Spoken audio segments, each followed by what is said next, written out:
Welcome to the Wrestling Related Podcast, where the topics are related to wrestling and we are related to each other. I'm Josh. I'm Dustin. I'm the fun one.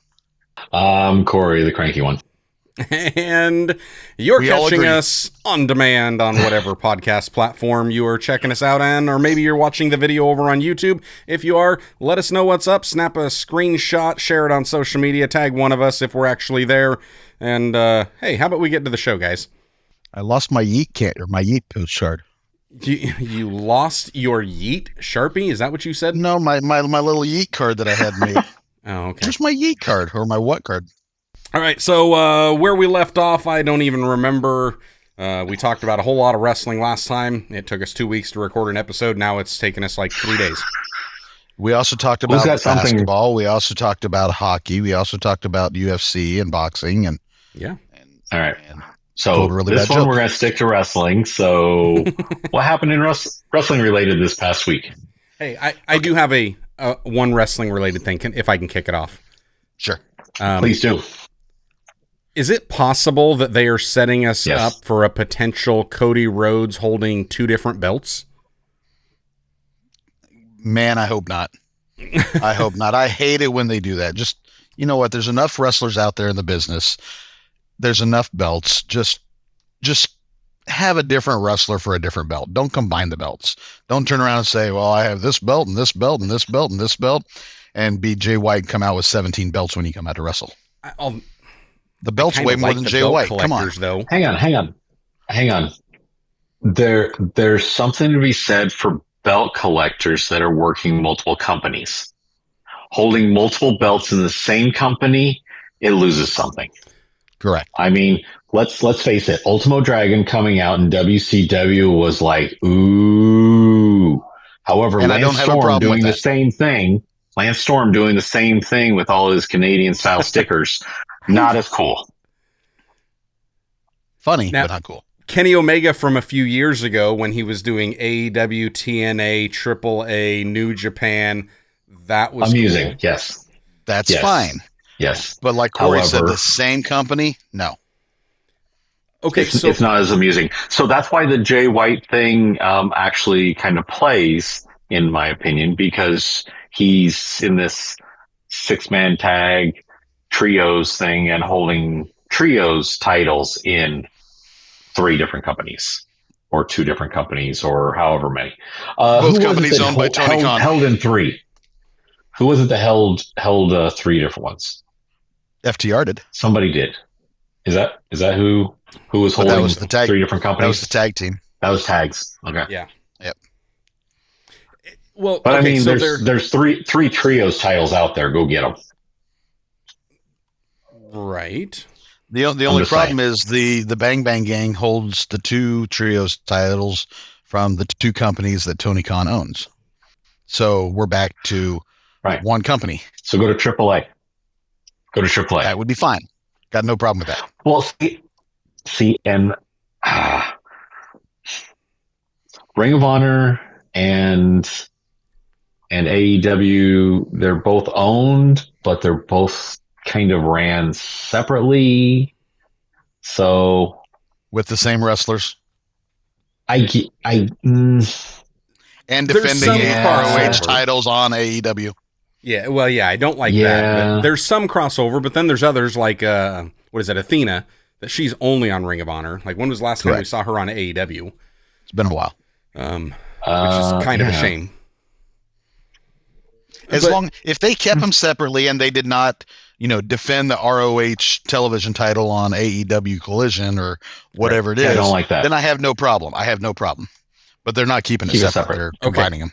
So let's keep this back with the match that's coming up. Fed guys holding NXT belts just seems weak. Yes. So now, if you got to go for an NXT belt, go to NXT.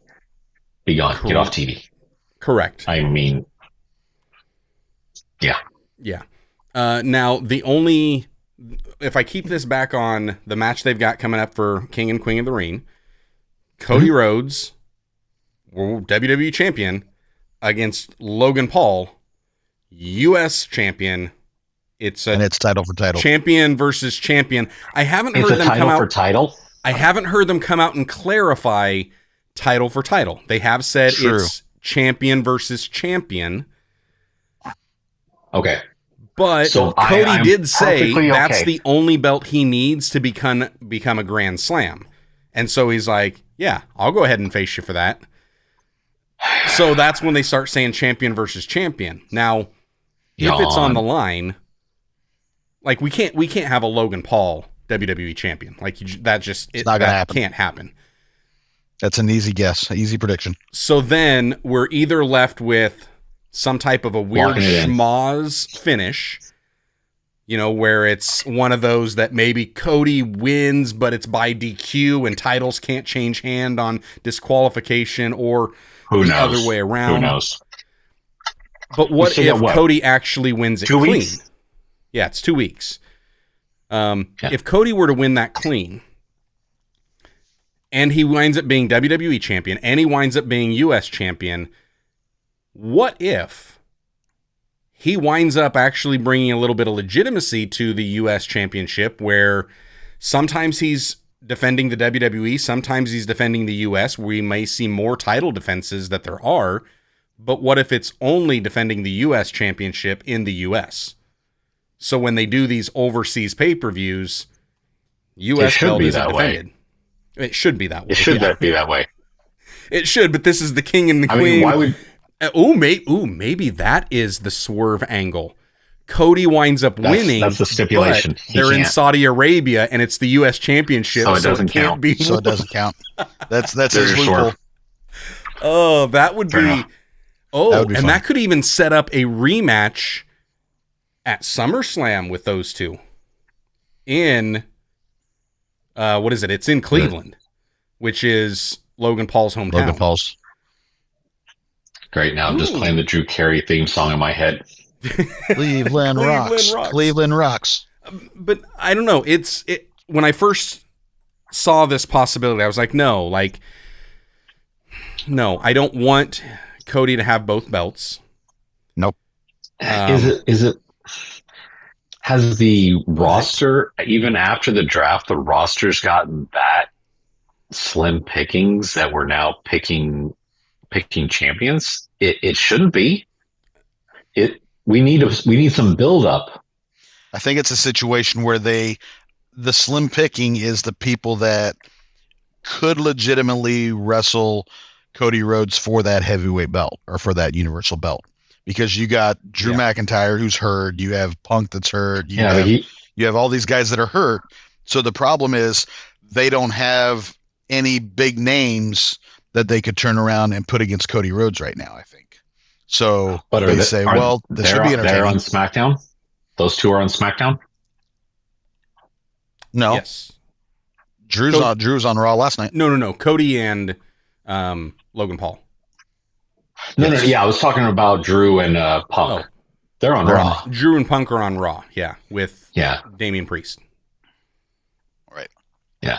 So that'll be a crazy 3-man 3-way match going. Now, the other thing that could happen is if they do wind up having title versus title, there could be a consolidation of the titles, which then it only leaves one secondary title, which should just be the IC belt left over, and then just kind of dissolve the US.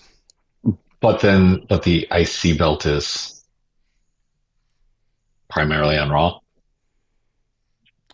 Primarily, the champions can't be drafted and to go to the other side. Primarily, but then they did the weird thing with the women's. If they only had one secondary, they would have to run it the same way they do the women's tag champs, where they can bounce back and forth because there's not a brand specific. Now, I don't know if this has anything to do with it, but Dana White did make a comment in a interview that Raw is going to look, WWE is going to look very differently coming up soon. He didn't specify, but he did make that comment. So, right, it already does. Maybe they're changed, like you said. Maybe they're doing away with some belts or something, or I don't know. Yeah, and maybe they take a page out of WWE or UFC's playbook, and you start doing weight classes versus just a regional title. especially with them bouncing all over. Because that's the thing when you have like a U.S. championship, but you're putting it on the line in Saudi Arabia. It's like that doesn't quite work. Go back to heavyweight, cruiserweight. Yeah. So Good. I was going to say, talking about Drew McIntyre, CM Punk, Damian Priest. Last night's Raw started off with Drew McIntyre coming out. And spoiler for anybody who didn't see it, it's your fault. You should have watched it. Punk wasn't there, but Damian Priest came out and interrupted and everything. And that was probably, in my opinion, one of the best promos I've seen Damian Priest ever do in history. Ever. Definitely it his was pretty best good. As champion. Yes. I would say I can't think of a better promo that he's ever given. It was good. Although it was good. If we back it up a little bit, Damian Priest, or not Damian Priest, but Drew McIntyre even, like that promo that he first come out, there was this one thing, and it was hilarious, Corey, because Drew is taking shots at Punk, because he's not there. And he's like, hey, they were in Vancouver, I think. Is that right?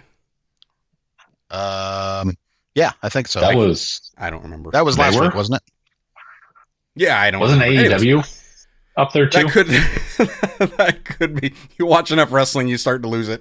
But he winds up coming out anyways, and he's talking to the crowd, and he's like, hey, just so you know, Punk's not here. He only shows up at the big cities, so sorry to disappoint you. That was hilarious. And then he makes a comment. He's like, oh, by the way, Punk has even said the greatest trick the devil ever pulled was convincing people he didn't exist. The greatest trick that CM Punk has ever pulled is looking like a drug addict without ever taking drugs.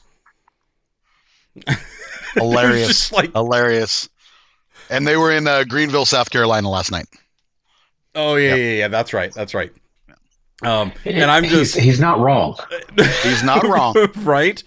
And then he said, I have a really hard time insulting fans. I really don't like to call fans stupid, but if you're a fan of CM Punk, you're stupid. You're stupid. And he's like, why do you keep letting him convince you that he is worthy of forgiveness? And he's like, and I'm tired of waiting around for him to get healthy. I'm not waiting another 20 years for him to decide, oh, guess what? I can finally wrestle. Yep. Just like, he starts doing that. Good. Then Drew starts ripping into Jey Uso for a little bit. Right. And then he rips into Damian Priest. And then Damian comes out. And why is he picking on Jey Uso? Because Jey Uso had a title match against Damian Priest last week, and he couldn't do it. And he said that was his title match. He should have had the title match, not Jey. But he couldn't because he hurt his elbow. So. Right. Because that was Uso's problem. Yeah. That's his fault. And then Damian, that promo, like there was a couple zingers he put in there too. Man, I'm trying to remember. There was one in particular. I mean, I know he looked at Drew and he said, hey, you're whining and complaining about a lot of this stuff, trying to blame everybody else. What you really need to do is just wake up, take a look in the mirror, and blame that a-hole. Like, that's the guy that you should be blaming. He's the one that has made all this up, made the mistakes. I was going to say, he also made another comment. He goes, let's talk about WrestleMania. Let's talk about the fact that, yeah, you won, but then instead of just taking your wife's hand and leaving, you turn around and you put the focus on CM Punk. You focused on the belt. You focused on this and that. And you put the belt and CM Punk ahead of your wife. Yeah. And he goes on, he says, and you even said that I should turn around and wait until you beat Seth Rollins and then come out and use the Money in the Bank on you. So technically, it's your fault that it's your fault. I did exactly what you told me to do. Yeah. Because he said, I wanted to cash it in on Seth Rollins. You're the one that stopped me twice, told me not to do it. And you said if I was really the man, then I would wait until you beat him and then cash it in on you. And well, I did. And he did. And he's like, all you had to do was walk. You won, leave and celebrate with your wife. Instead, you wind up getting humiliated by a one-armed man. Yep. And it was funny. Damian was cooking. And I was like, okay, this is a good Damian. The way there was some backstage stuff that he had with Carlito and Carlito wanting to enter in the Judgment Day, and it was just like, no, you want to hang out with the boys, go ahead and do it, but I don't trust you, so we're not going to. Right. And I just had that sneaking suspicion that they're building us up and setting us up for Carlito to come in and be the one that kicks Damian out of the Judgment Day. And then we get face Damian. Highly possible. Yep. Because he's already being liked by a lot of people. Yeah. So it's just, it's a lot of that subtle stuff that it's like, I can see them going that way. And if they do, if they're heading the way they're going, this is cool. With the World Championship, the World Heavyweight Championship, like, okay, we could have Damian versus Jay. We could have Damian versus Drew. We could have Damian versus CM Punk. We can get Seth when he comes back. We got lots of different things. Then with Damian, you're going Drew. Or with Drew, you're going Damian. You're going CM Punk. You're going Jey Uso. Options. And any one of them work right now. So I like the fact that they're doing this build to where we have multiple avenues out, which then will help when you do one match and then that feud is done, you kind of have a natural gravitation towards the next one. And so it's like they're building up for a bunch of little ones down the road. I like it. Other things last night that I want to just address real quick. Probably, in my opinion, the best match I've ever seen Shayna Baszler in. It was a good match. I'm not a big Shayna Baszler fan, but that was a really, really good match. For what reason? Why generally not? I have an issue with somebody that focuses in pro wrestling too much on MMA and their MMA fighting style. I didn't like Ronda Rousey. I don't like Shayna Baszler. Not that I don't like them. I just think that if they want to do MMA and that style of performing, then stay in MMA, stay in the UFC, go to wherever you want to go. If you're coming to the WWE, you need to learn how to change your style. Brock Lesnar changes his style. When he goes from MMA to WWE, he changes his style completely. Ken Shamrock. It's totally different. Ken Shamrock changed his style completely. Yeah. Even Dan the Beast Severn, give him credit. Yep. Changed his style completely. Shayna Baszler focuses too much on the MMA aspect. I don't really want. If I want to watch MMA, I'm going to turn on UFC and I'm going to watch it. But when I watch wrestling, it seemed like it was toned down. It was. It was. And you still could watch it, and if somebody said, "Oh yeah, she's MMA," and it's like, "Oh yeah, I see it." And at the same time, it was toned down. It was her and Io Sky. Yep. And it was like that was a good match. The fans actually started saying, what was it? What's the chant they always say? This is awesome. Yeah, and they actually started for a little bit chanting, "This is awesome." It was a good match. Yep. I personally, and maybe it's because I kind of have his build a little bit, I love the fact that they're leaning towards Otis, making a little face turn and getting away from, Chad Gable type of thing. I think that would be a fun match to watch, Chad Gable against Otis. That would be fun. It would be. I also have a little bit of concern that they are not going to do that. That they're going to let Otis is going to be the only one that stays with Chad and just becomes the proverbial punching bag to Chad Gable. There's something about the way that because who was it that did the run-in? Chad Gable was out there, he was in the ring, and who came running in? Sami Zayn. Sami came back. And Sami came back, and then it was just like the fact that Otis rolls to the outside and he's just kind of sitting there and doesn't do anything, and then Chad Gable slaps him in the face and he still doesn't do anything, and he just follows him like a sad little puppy dog. But Gable was almost all the way back through the curtains, and Otis was still not even halfway down. Maybe he walked slow like that, but the crowd kept chanting his name and stuff, and he kept turning away from Gable and looking at the crowd, and everybody was like, Otis type of thing. So, I mean, it's possible. It's possible. And it could be some of me that just like that. The program they were doing with Otis and Mandy Rose, that was some of the most fun to watch. And it was it was a good story, and it involved very little in-ring stuff. Right. And then they just drop it and abandon it. And it was like, So I don't want to see them do that with Otis, but it feels like time and time again, that's what happens to him. Like he's the one that, we're gonna build you this direction, but we changed our mind and we like somebody else more. Right. And I don't know why. I mean, I if Vince was still in control, I understand why, and maybe that's just me holding on to some of that Vince, lingering Vince twinge that you get. But no, it was. Speaking of dropping a storyline, what's the deal with the Bryan Danielson thing? They started going down the Will Ospreay, hurt him type of thing. Just like and now all of a sudden it's like, boom, let's just drop the ball. Tony Khan's in Jacksonville. He's doing his thing. Did the Bucks make that decision? Did Tony make that decision? What? But it's just like, hey, let's bring Bryan Danielson back. He's perfectly fine now. It's like, well, and then not only was he back, but he's getting ready to cut, or he starts cutting this promo, and then Claudio just exits the ring and walks away. Yep.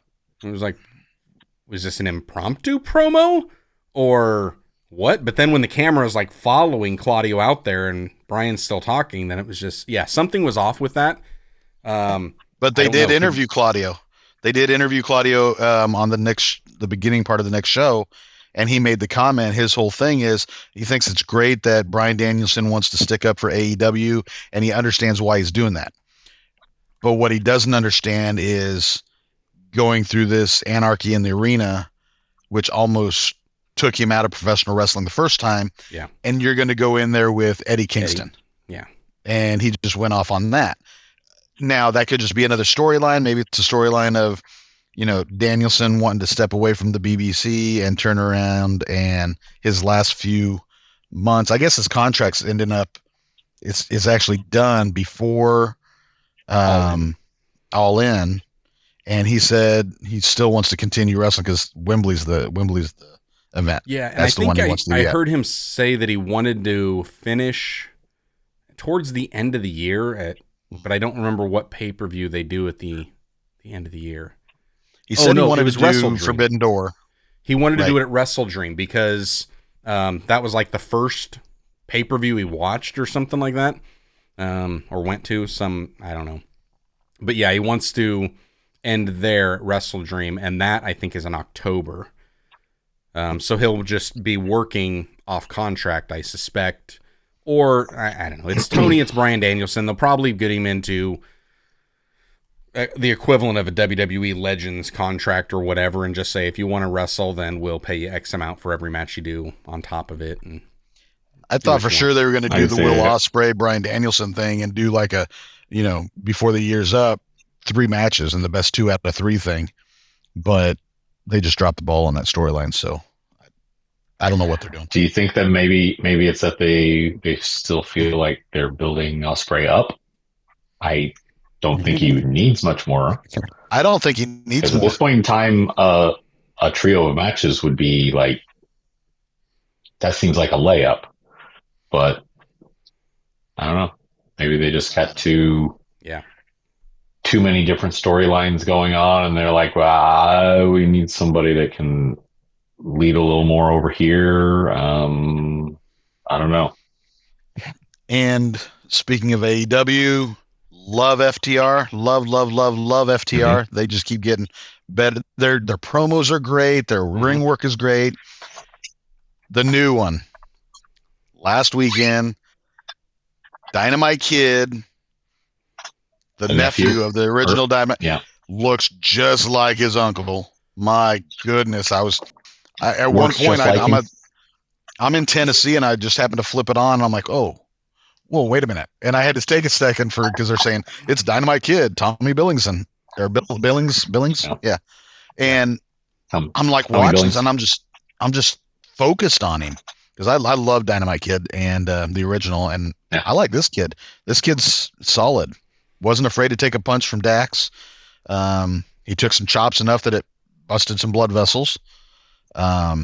Kid's good. He looked like he'd been through it and Got the props from FTR afterwards. They even gave him a shout out on a promo after the commercial break. Absolutely. Yeah, absolutely. Hopefully we'll see some more from him. Tony Khan, sign him. You got he was fun to watch. my Duggan on that one. Yes. Definitely a Duggan. He was fun to watch. Yep. Yeah, and I mean, their roster's already big, but at the same time... I can make suggestions to drop. Can't we all?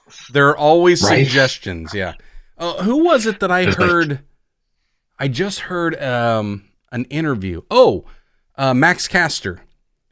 It was an interview that he had, and they were asking about somebody that might be coming in.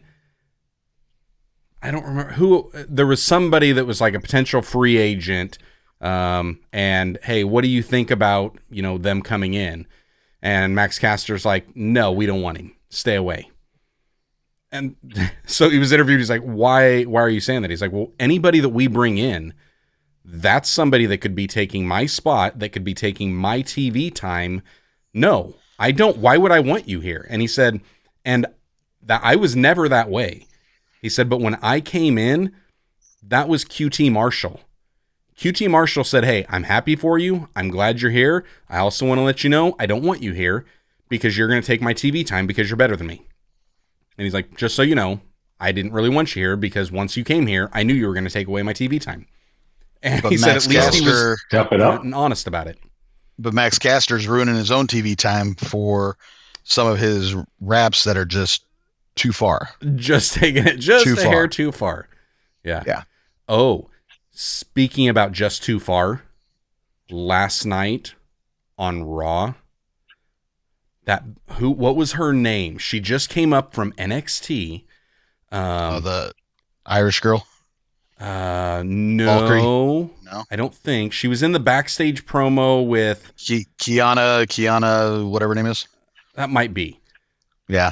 And she's there in the back. Kiana James walks in the back and she starts talking to Adam Pearce and, about what she plans on doing and that, R-Truth was there. She is going to adjudicate. And R-Truth, he starts looking around. He's like, I don't think we can say that. That's definitely not PG. Yeah. I love R-Truth. I love R-Truth. You know what I want to see? R-Truth is awesome. I want to see the Forbidden Door get knocked down, and I want to see a promo with R-Truth and Tony Storm. Yes. That's what I want to see. Make it happen, not guys. Just a promo.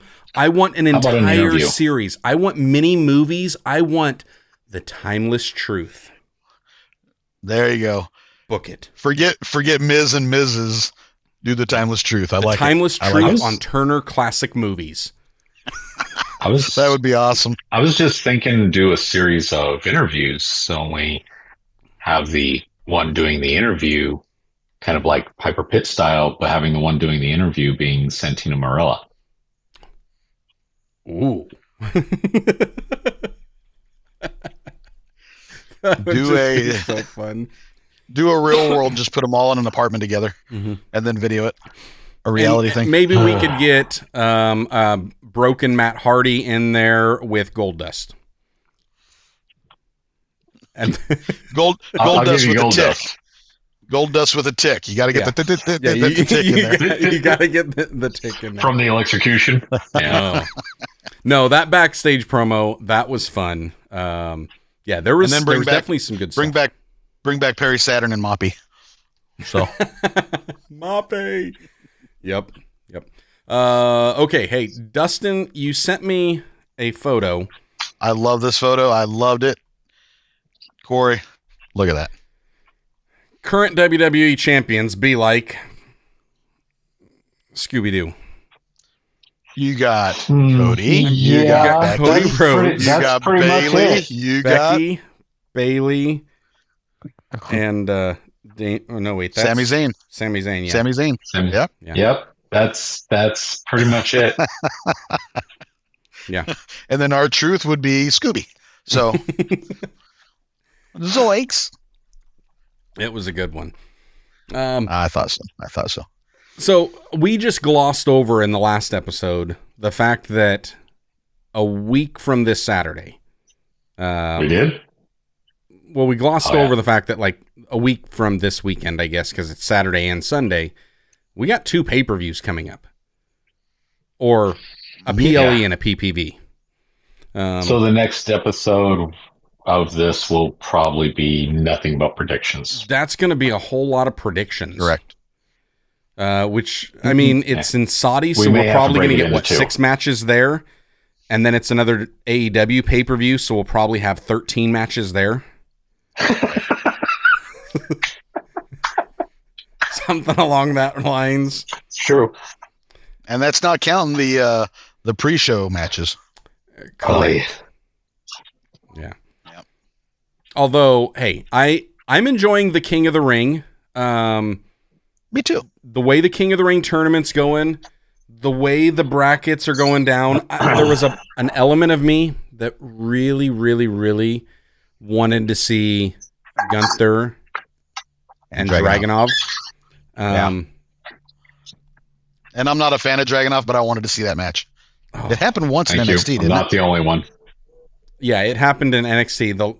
And the last time, and Dragunov even said that, the last time that I faced Gunther, I beat him. Yeah. And then it was a backstage. The backstage promos, the ladies interviewing, they were actually doing like reporting. Right. Like asking a question to Gunther's sidekick, whatever his name is. I can't even remember his name right now. I can see him. I can't think of his name either. Anyways, asking him a question, trash. How is this going to work when you think about he's going to have to go up against either Ilya Dragunov or he's going to have to go up against Jey Uso. And the last time he faced Ilya Dragunov, he lost. And the last time that he faced Jey Uso, the only reason that he won was because you were there. Kaiser. So Kaiser. It's like, what's he going to do? And it was just like, it was some good investigative reporting. And then it was like right after that, they went to Adam Pearce, and then there was another one of the backstage ladies, and she's like, hey, I kind of liked what she did there. I've got a question for you, Adam Pearce. Why'd you leave, what's his name? Braun Breaker out of the King of the Ring tournament? Because he just got drafted. Well, and that's what he said. He goes, well, I didn't want to throw him in the deep end. Kid. He said he didn't want to throw him in the deep end, and then all of a sudden turns around and there's Braun Breaker, and he goes, you wouldn't be throwing me in the deep end. You'd be throwing them in the deep end because they'd have to wrestle me, basically. And it's like, okay. And I would have made them drown in the deep end. Right. It was just like... and then Pierce pulls his glasses off and goes, oh. Yeah. Which, I mean, it builds up a little bit of that he's wanting it. And at the same time, it's like, I think we all get why. Like, you just got here. Right. Like, you were the big fish in the small pond. Now we're trying to figure out what size of fish you are in the big pond. And we'll see. But you're not ready. And so far, your matches have been Bill Goldberg. Correct. Yeah. Yep. Early on. However, that is amusing to watch him hit the ropes and see him shifting the whole ring like a foot in each direction. Yeah. I've only seen that a few times. We're talking a 20-footer, not an Indy 18. Yep. I still remember, going back in our days, I still remember that county fair show. And it was the first time I had my ring there, and I turn around and set it up. And I go and I hit the ropes, and all of a sudden the cable underneath snapped. And I'm like, so I turn around. I ended up getting some of the local guys that had some turnbuckles and some winches and everything. We got them crisscrossed and got everything working underneath. And I turned around and I leaned into him a few times, and I'm good. And I walk back in, get in the dressing room, and Shawn Daivari looks at me and goes, did you hit him? I'm like, yeah, I leaned into him. He goes, did you hit him? No, I didn't hit him. He goes, I'm not getting in there till you hit him. I've seen you hit him. Go hit him. Right. Right. Okay. Yeah. So I went out and I hit him. I came back You in. He asked goes, for it. I'm good. If you hit them and they don't snap, they're not going to snap on me. Right. Yep. But anyway, we've had too many times where ropes will snap. They'll go. Ropes will snap. Terry will wind up taking it on his head, and, or we'll work a whole show with no bottom rope. Whatever. Move the bottom to the top. Yeah, we did that a few times. Yep. Yeah. Have to do it somehow. So next week is a double prediction in one show, or shall we split that one up? I think we can probably do a double prediction. We could do one session and 2 episodes. Well, I'd have to. Yeah. Yeah, that way, in case anybody wants to chime in on just a WWE event, they can chime in and say, Corey, you haven't watched anything, so your predictions suck. And then they could turn around and say, Dustin, I think you're going to end up winning again because you're awesome. So you never know. I mean, yeah. Nobody says that, but okay. You're right. They don't. Yeah. I mean, hey, my wife does. That's about it. It's possible. I mean, we've only had, we've only had 3 pay-per-views that we've done. I won the first one. Dustin's won the last 2. Yeah. Although we tied on last one, Dustin. Hey, goes to the champion. Oh, that's getting a little shaky. Getting a little shaky. Come on. Although, now how do we... Yeah, we'll have to do 2 different ones, because otherwise Dustin could beat me on a technicality. He could wind up getting 3 extra points on one of the pay-per-views, where I only get 1 extra one on the next one, and I need a chance to actually win. You know what's going to happen. You're going to win both of them? No, I'll just win the Saturday, and then I'll lose it on Sunday. I'll have the Kane championship. No, you'll be the Drew McIntyre of this podcast. It'll be the Drew McIntyre win. You'll have it for 5 minutes and 48 seconds. It's like an immediate cash in. That'll be. No, he's not. Oh.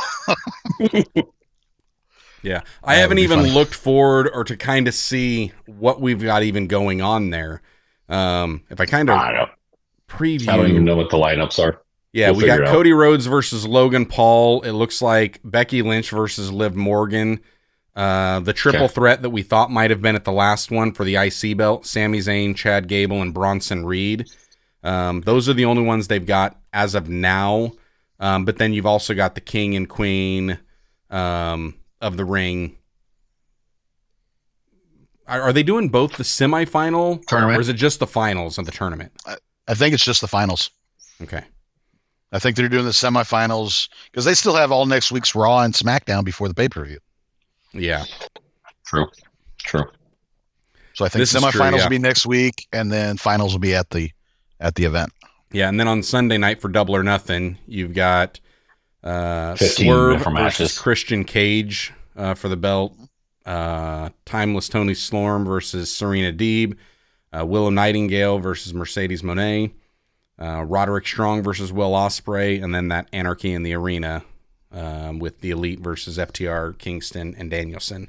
And that's a 45-minute match right there. That's all they've got listed right now. Oh, they got 2 weeks to add stuff. Okay. Yeah, they've still got 6 episodes or 6 different shows to go because they got 2 Dynamites, 2 Rampages, 2 Collisions. There's somebody on Dynamite this week that I was really looking forward to. Who was it? That's coming up this week on Dynamite?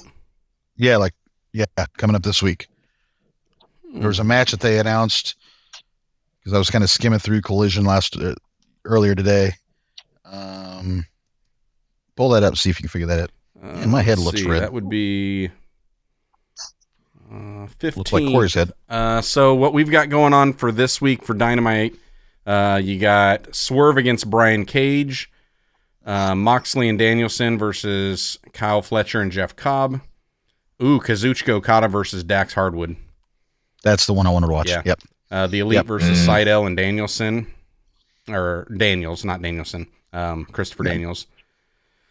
And then Tony Storm Harley Cameron in a grudge match. And then just some face-to-face stuff with contract signing Mercedes and Willow, face-to-face from Will Ospreay and Adam!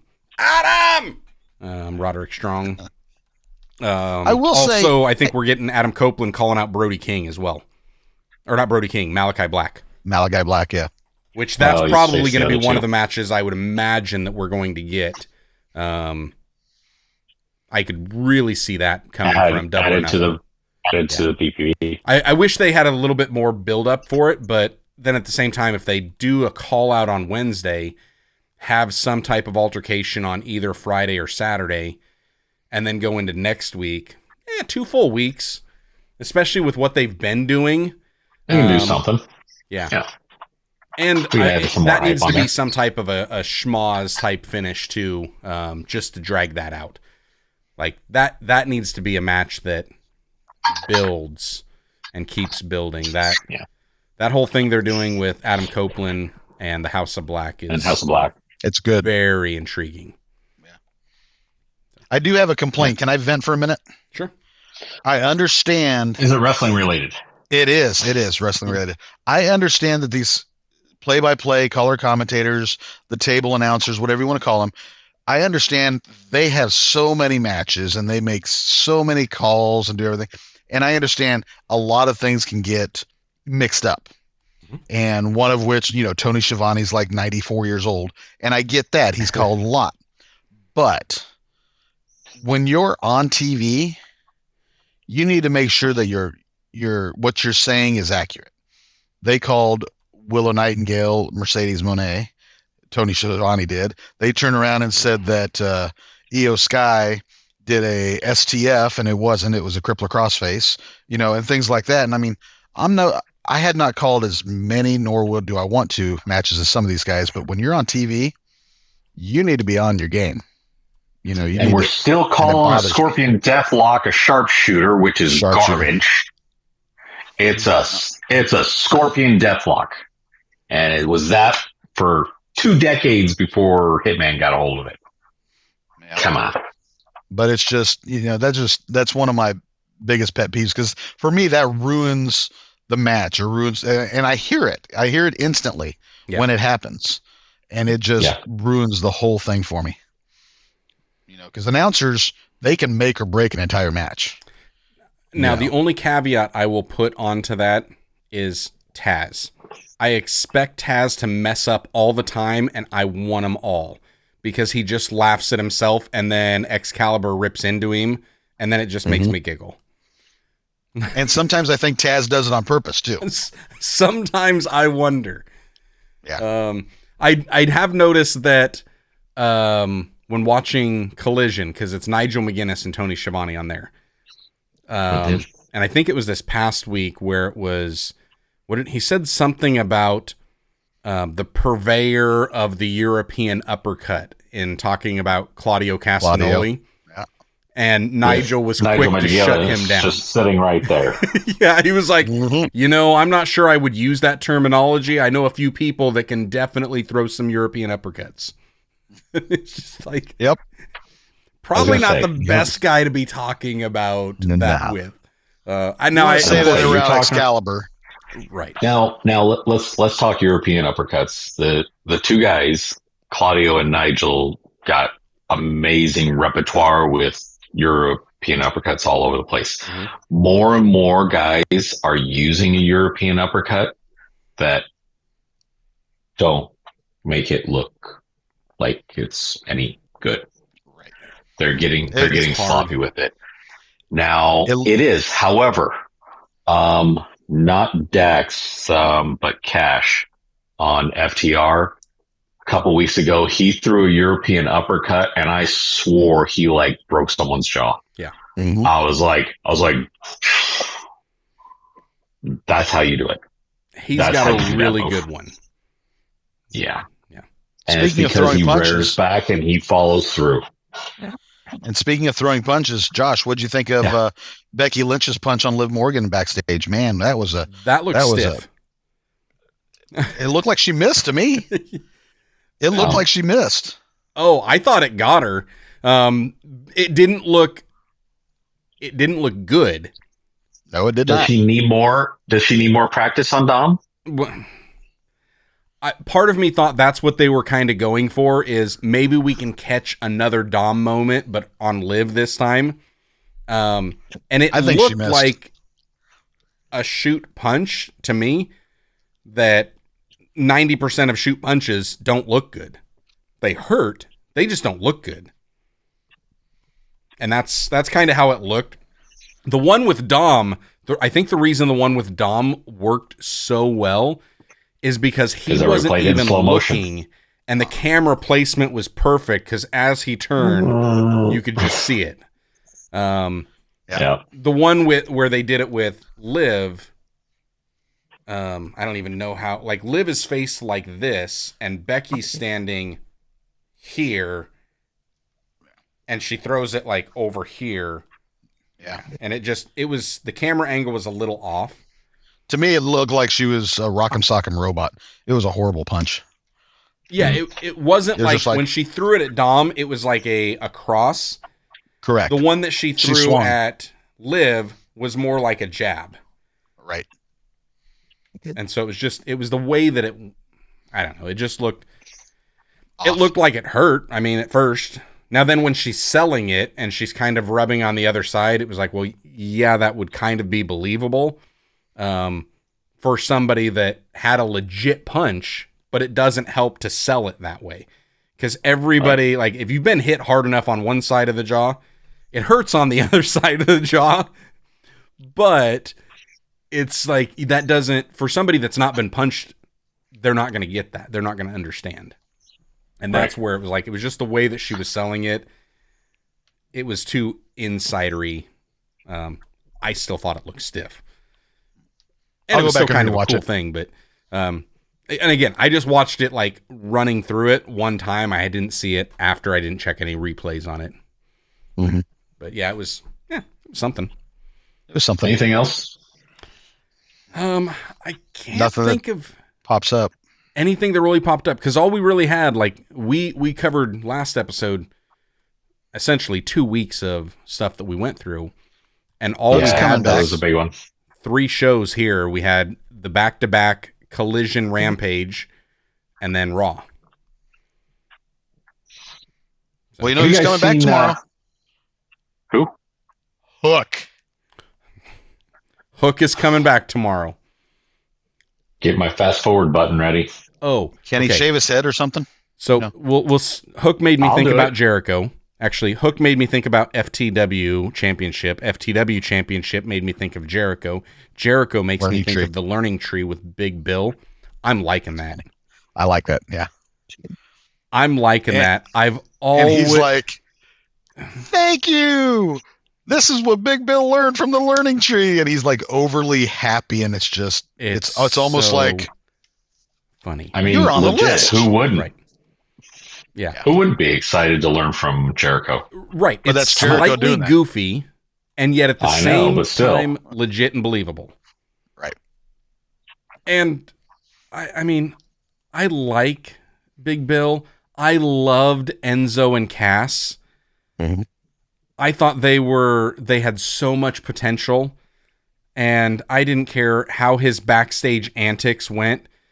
Why did nobody bring him back in, and why did they let go of him too soon? Like, come on, you brought CM Punk in.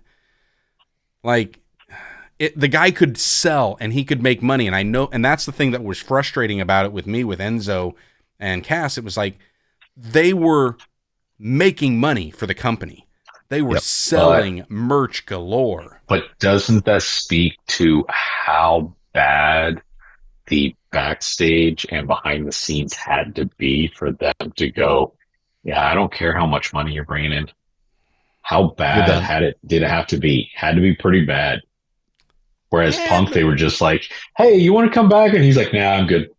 Yeah, I mean, at the same time, it's like... That was him saying no, not the Fed saying no. So they let go of him in the first place when they're still making money. It's like, why? And I really could not stand the whole Ricky Starks with Big Bill thing. Like, I could not stand that at all. That felt like somebody trying to shove that tag team combo down the throat. Now this one, I like. You give me Jericho and Big Bill, I'll watch it. I'm in for it. That's cool. I get a kick out of it, and I just like Big Bill. I'm not sure I like his name. I like Big Bill better than Morrissey. It's been worse. Yeah. Big Cass was all right, but I like Big Cass. Yeah. That's my favorite one out of all. Shifting gears. Have you guys gotten a chance to see the movie The Iron Claw yet? I've watched like the first half. Yeah. What's your initial take on it so far of what you've seen? I agree with you. You sent me a text earlier. I am a huge King Kong Bruiser Brody fan. Love Bruiser Brody. They did him a severe injustice on that movie because, not even close to his size, the way Brody was, the way he wrestled, nothing from what I saw. It wasn't even. And the fact that Kerry Von Erich was just, Kerry's the biggest one. He's the biggest Von Erich, but yet he's smaller than Kevin in the movie. Right. Like you said. And it's just, I don't get why they did that. And Zac Efron was in closer shape to Kevin when he was doing the Baywatch movie than on this. On this, he packed on a lot of size. And I don't know, maybe, I don't know. It was just, some of the casting was just so off for me that it just took me out of it. The guy that, of all the people that were supposed to play somebody, a wrestler from the past, the guy that did Harley Race did the best. The guy that played Flair couldn't cut a decent Flair promo, in my opinion. I haven't gotten there yet.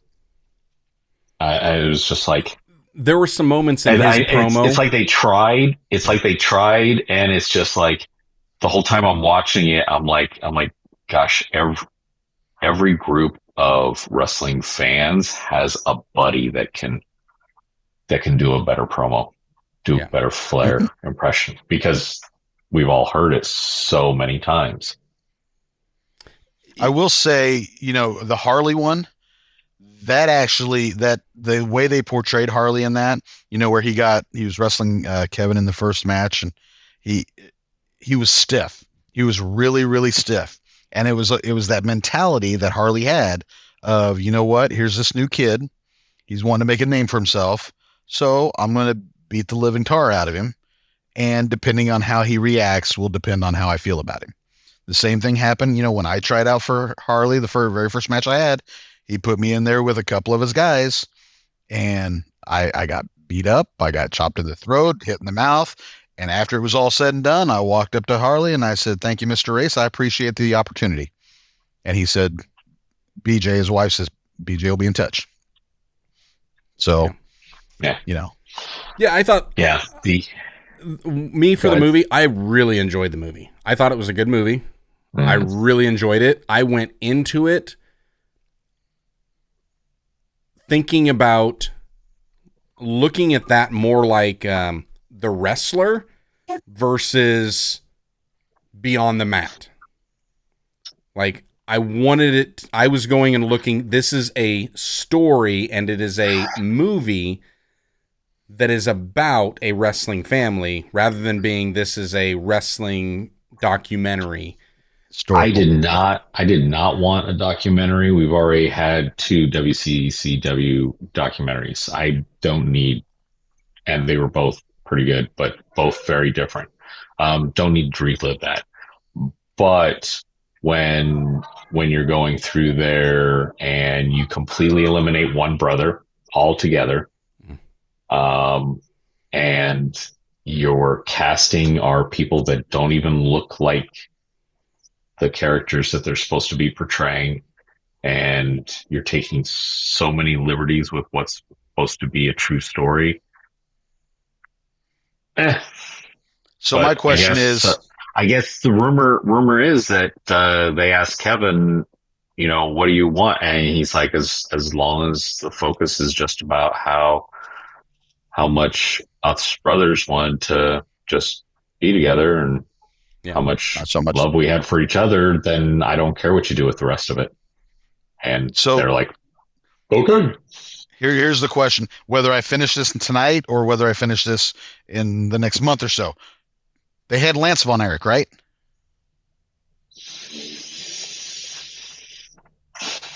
No. Well, yes and no. They don't reference him, but yes, there's a scene, and that's who is there. Yeah, I haven't seen it then. That must be later on in the second half of the movie. Yeah, is there? Which, yeah. Now that being said, that tells you that I know enough of WCCW to recognize who that was supposed to be. I liked it. I still think The Wrestler might be the best wrestling movie there is. As far as a fictional story, yeah. Yeah. Because it was just the storytelling and the way they did it, and it was just like, this works. So the best wrestling movie that's about professional wrestling. Okay. Because one of the best wrestling movies is Rocky. Actually, Rocky 2, but yeah. Because if you look at the movie in think Die Hard's a Christmas movie too, don't you? Die Hard is a Christmas movie. It is.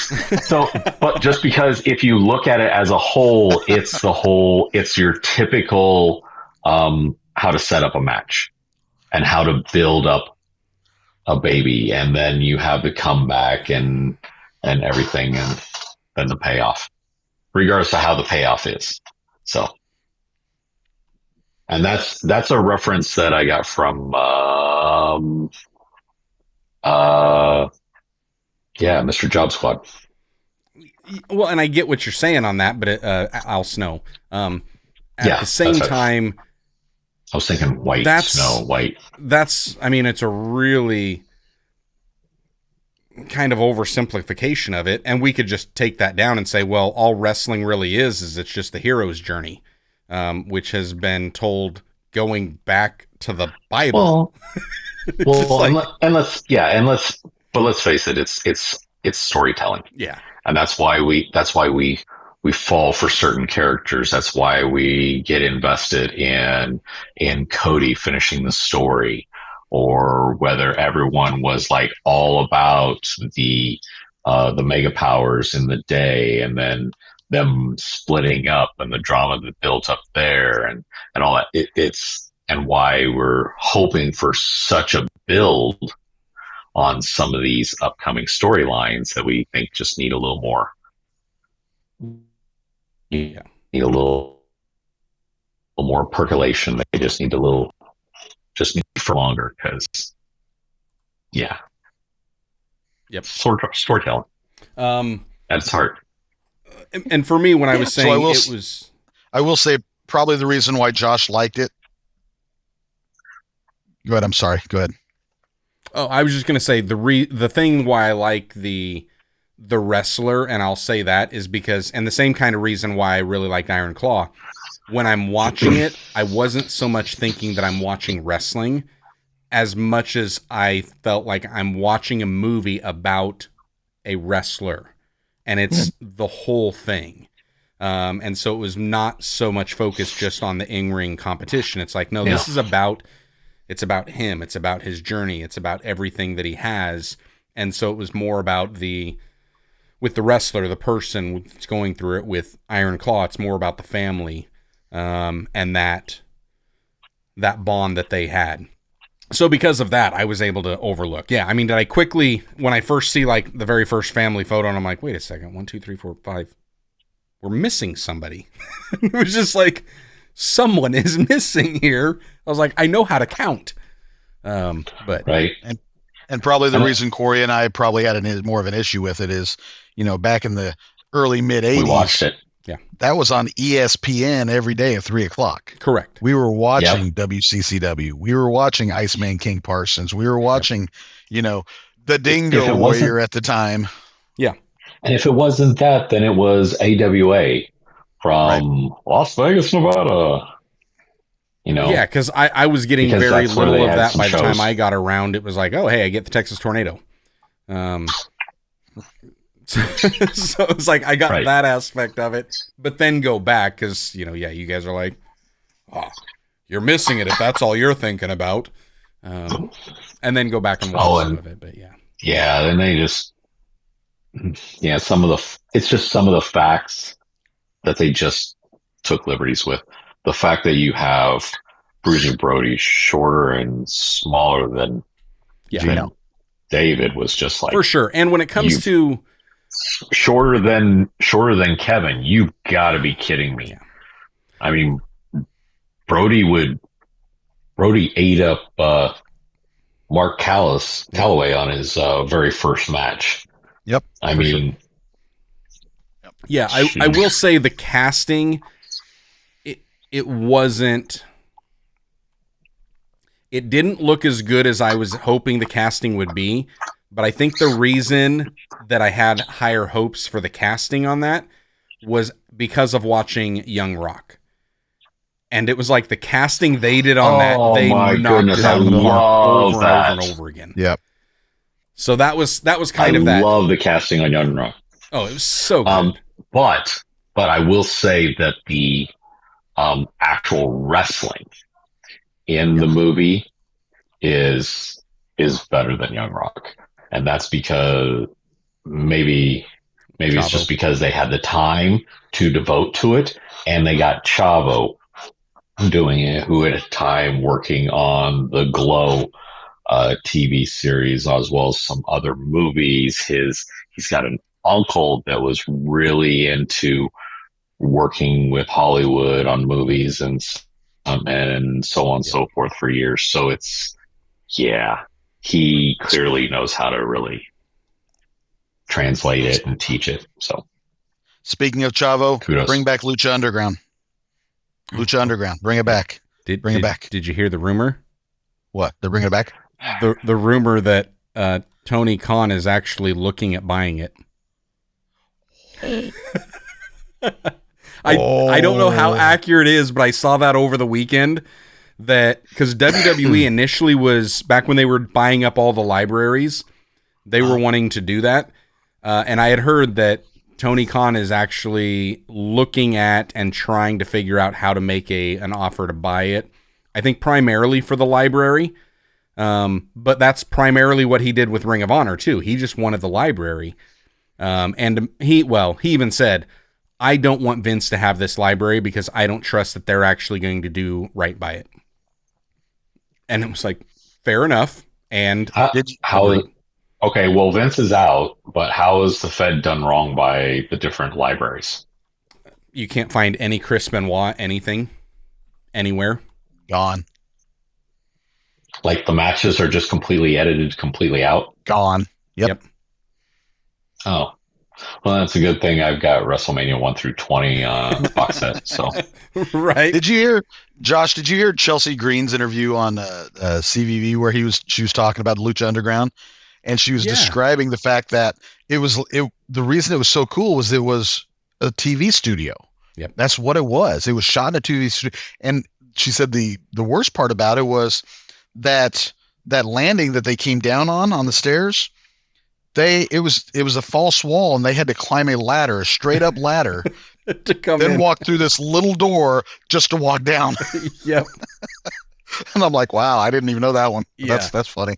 Well, and I think Corey and I were talking about like Lucha Underground, and I had mentioned that when I first heard about Lucha Underground, it was, in my hiatus time of watching wrestling. But the first thing that it reminded me of was like Wrestling Society X from MTV. Yeah. And I didn't want to watch it because I really didn't like Wrestling Society X. I was like, no, it's the Teddy Hart crew. And I'm just like, nah, I don't want to see it. It was Yarders. And because it was kind of set up in that studio setting, that's what it made me first think of with Lucha Underground. But then I think it was when Netflix had it, I watched a couple episodes and I was like, oh, this is nothing like Wrestling Society X. Like, these guys are good. And part of it was saying, Johnny Mundo or whatever he was called in there. And Ricochet was in there, and, It was a TV show where wrestling was sort of like a supporting character. Yeah. It wasn't a wrestling show. It was just a TV show with it as a supporting character. And the wrestling was like good. We expect these people are really having a legit argument, but there's a camera right there. They don't see the camera, and all these multiple camera angles to like a soap opera.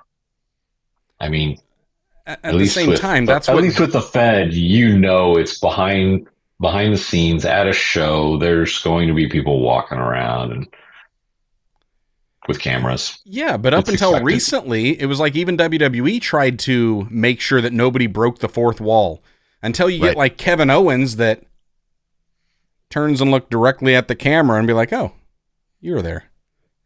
Just kind of walk away, and it's like go all Mr. Rogers. Well, hello. Yeah, so it's like at that point, it's just funny. But no, if they could either relaunch it or maybe Tony just buys it so he's got the library when they get their new deal with Warner Discovery and potentially on Max, and we could get all of the Ring of Honor, all of the AEW, and all of the Lucha Underground content. That would be awesome. That would be a big win. I think it was Tubi is what I was watching Lucha Underground on. Yeah. Because Tubi was like free and everything, and I was watching that, and I'm like, it bounces around from different places where you can watch it at. I don't even remember where I saw it last. But I had watched, I think, the first season on Netflix when they had it.